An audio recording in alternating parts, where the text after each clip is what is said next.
সন্তানকে ভদ্রতা শেখাতে যা করবেন: 1. কথা শুরু ও শেষে ধন্যবাদ বলতে শেখান। 2. ভুল করলে দুঃখিত বলতে শেখান। 3.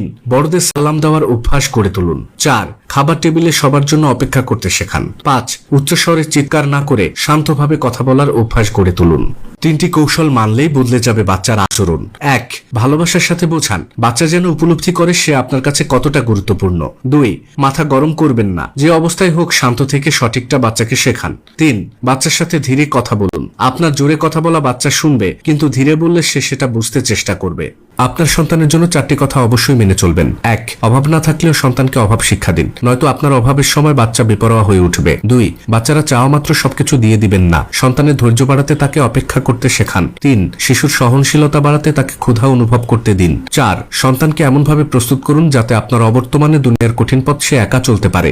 আমেরিকান সাইকোলজিক্যাল অ্যাসোসিয়েশনের মতে সন্তানের সাফল্য ক্যারিয়ার নির্ভর করে সন্তানের বাবার উপর। তাদের মতে সন্তানের মানসিক স্বাস্থ্য, শিক্ষা, জীবনের সাফল্য এবং ক্যারিয়ার গঠনে একজন বাবার ভূমিকা মায়ের চেয়ে বেশি। একজন ভালো মায়ের 6টি গুণ: 1. সন্তানের সামনে কখনো মিথ্যা বলে না। 2. শিশুর অন্যায়কে কখনো প্রশ্রয় দেয় না। 3. শিশুকে সবার সাথে মিলেমিশে থাকার অনুমতি দেয়। 4. ভালো মা অত্যন্ত ধৈর্যশীল হয়। 5. সন্তান ভালো কাজ করলে উৎসাহ দেয়। 6. বাচ্চার জন্য যথাযথ পরিশ্রম করে।